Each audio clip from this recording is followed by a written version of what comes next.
Hello viewers, আসসালামু আলাইকুম। আমার পেজে নতুন একটা ভিডিওতে আপনাদের সবাইকে আবারও ওয়েলকাম। আজকের ভিডিওতে দেখে বুঝতে পারছেন দারাজের একটা পার্সেল আমি আনবক্সিং করব আর চেষ্টা করব দারাজ সম্পর্কে কিছু ইনফরমেশন আপনাদের সঙ্গে শেয়ার করার জন্য, যা হয়তো ভবিষ্যতে আপনাদের কারো কাজে লাগলে লাগতেও পারে। রিসেন্টলি আমরা দারাজে এই প্রোডাক্টটা অর্ডার করেছিলাম। এই ধরনের স্টেপ এখন প্রত্যেকটা বাসারই খুব প্রয়োজনীয় একটা জিনিস। ফ্যান মোছা বা অন্যান্য কাজের জন্য এই স্টেপগুলো খুবই প্রয়োজন হয়। তো আমরা যেটা করেছিলাম দারাজে 6 স্টেপ অর্ডার করেছিলাম, যেটার প্রাইস ছিল 2500 টাকা। ডেলিভারি চার্জের জন্য এক্সট্রা কোনো বিল দেওয়া লাগেনি। তো একটা অফার ছিল, সেই অফারে আমরা এটা নিতে পেরেছিলাম, যার জন্য ডেলিভারি চার্জের জন্য এক্সট্রা চার্জ দেওয়া লাগেনি।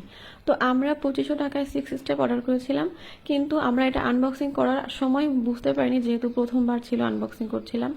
তো এটা যেটা হয়েছিল, আনবক্সিং করার পরে পুরোপুরি আনবক্সিং করার পরে আমরা খেয়াল করলাম যে আমরা 6 স্টেপ অর্ডার করেছিলাম, কিন্তু এটা হচ্ছে 5 স্টেপ। আপনারা দেখতে পাচ্ছেন ওরা অনেক সুন্দর করে র্যাপিং করেছে। প্রথমে বাবল র্যাপ দিয়ে পুরোটা র্যাপ করেছে, তারপরে এটার উপরে আরও একটা র্যাপ করা।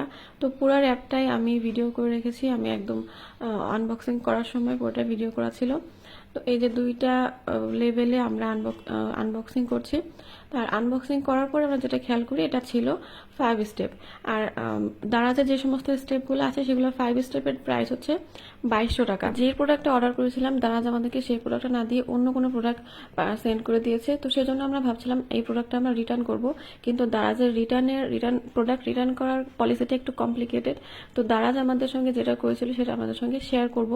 তার আগে আমি আপনাদেরকে দারাজের আরও একটা প্রোডাক্ট আনবক্সিং করে দেখাবো। আমার বাসার বারান্দায় কিছু গাছ লাগাবো, আর গাছ লাগানোর জন্য ভালো কোয়ালিটির মাটি দরকার।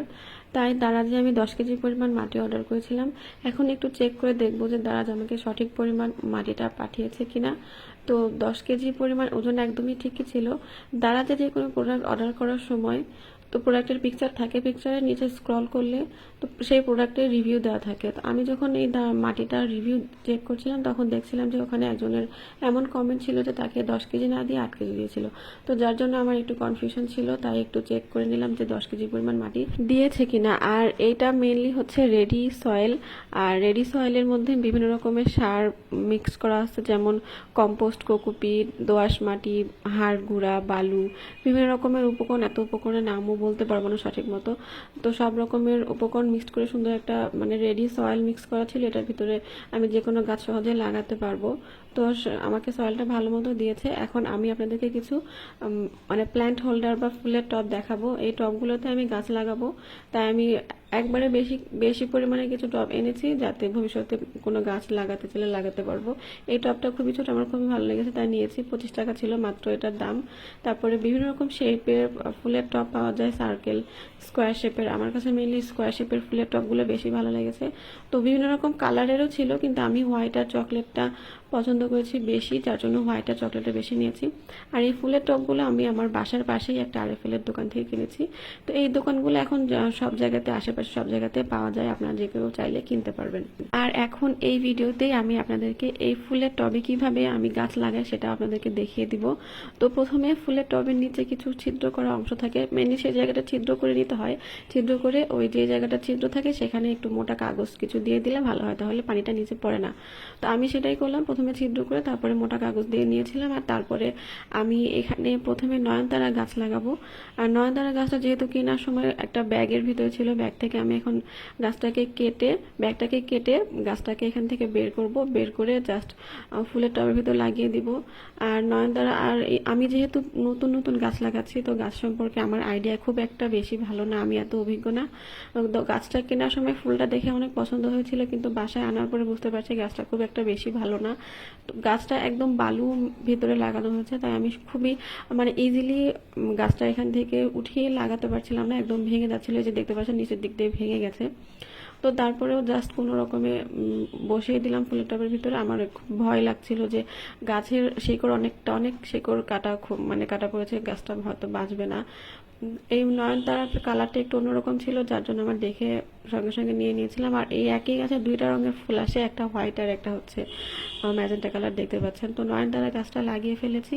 তো এরপরে আমি আপনাদেরকে আরেকটা গাছ এখানে লাগায় দেখাবো। আমি আগের ভিডিওতে আপনাদেরকে একটা পানির ভিতরে বলেছিলাম যে মানি প্ল্যান্ট শিকড় বের হওয়ার জন্য রেখেছি। তো মানি প্ল্যান্টের ভিতরে শিকড় বের হয়ে গিয়েছে। এই ভিডিওটা মেনলি অনেক দিন পরের। একই প্রসেসে আমি মানি প্ল্যান্টটাও লাগিয়ে ফেলেছি, আর মানি প্ল্যান্টের সঙ্গে আরও কিছু গাছ লাগিয়েছি, সেগুলো দেখাবো। আর গাছ লাগানোর সময় ঘরের এই ধরনের অবস্থা হয়, আমার মতো কার কার এমন অবস্থা হয় অবশ্যই কমেন্টে জানাবেন। তো সব কিছু ক্লিন করার পরে আপনাদেরকে আমি দেখাবো কোন কোন গাছগুলো লাগিয়েছি। আর আজকে মেইনলি আমি বেশিরভাগই ইনডোর প্ল্যান্টগুলো লাগিয়েছি। ইনডোর প্ল্যান্টগুলো যেহেতু ঘরের ভিতরেও রাখা যায়, আবার বাইরেও রাখা যায়, তো দেখতেও সুন্দর লাগে। আবার ইনডোর প্ল্যান্টগুলো ভালো অক্সিজেন সাপ্লাই দেয়। আর ইনডোর প্ল্যান্টগুলোর জন্য খুব বেশি কেয়ারও নেওয়া লাগে না। নর্মালি সপ্তাহে একদিন একটু পানি দিলেই হয়, আর কোনো সার বা অন্য কিছু দেওয়া লাগে না। তো ফ্লোরটা ক্লিন করে গাছগুলো আমি এখন সেট করে আপনাদেরকে দেখাবো। তো প্রথমে আমি এখানে রাখছি একটা মানি প্ল্যান্ট। এই প্ল্যান্টের পটটা আমি প্রথম হাত দিয়ে পেইন্ট করেছিলাম, একদম আনারি টাইপের হয়েছে। এরপরে আমি এখানে চকলেট কালারের প্ল্যান্ট হোল্ডার, একটা কয়েন প্ল্যান্ট রেখেছি। তারপরে রেখেছি আমি হোয়াইট কালারের প্ল্যান্ট হোল্ডারের স্পাইডার প্ল্যান্ট, এটা দেখতে খুবই সুন্দর। তারপরে আমি রেখেছি নয়নতারাটা, এটা হচ্ছে স্নেক প্ল্যান্ট। আর স্নেক প্ল্যান্টের সাইজে টব নেই, টব আনার পর লাগাতে হবে। আর এখানে আমি পাথর কুচি চারা করেছিলাম অনেকদিন আগে। আর এটার উপরের দিকে আমি দুইটা প্ল্যান্ট হোল্ডারে মানি প্ল্যান্ট রেখেছি। মানি প্ল্যান্ট আমার মেনলি সব থেকে বেশি পছন্দের, তাই আমার বাসায় সব থেকে বেশি মানি প্ল্যান্ট থাকে। আর সব গাছগুলো লাগানোর পরে এমন, এই যে দেখতে এমন হচ্ছে, কেমন আমার গাছ লাগানোগুলো কেমন হয়েছে অবশ্যই আমাকে কমেন্টে জানাবেন। আর ভবিষ্যতে আমার ইচ্ছা আছে আমার বারান্দাটা পুরোটা ফুলের গাছ দিয়ে ভরে ফেলবো। আপনারা অবশ্যই আমার ভিডিওগুলো দেখতে থাকবেন আর আমাকে একটু একটু করে সাপোর্ট করতে থাকবেন। তো এই পর্যায়ে আপনাদেরকে দেখাবো দারাজে আমরা যে মইটা রিটার্ন দিতে চেয়েছিলাম, আর রিটার্ন দেওয়ার পরে কি হয়েছিল। তো দারাজে মেইনলি প্রসেস হচ্ছে, ওনারা কোনো প্রোডাক্ট রিটার্ন দিতে চাইলে বাসায় এসে ওনারা নিয়ে যাবে, এবং নিয়ে যাওয়ার 2 থেকে 3 দিন পর বিকাশের মাধ্যমে টাকাটা আপনাদেরকে সেন্ড করবে।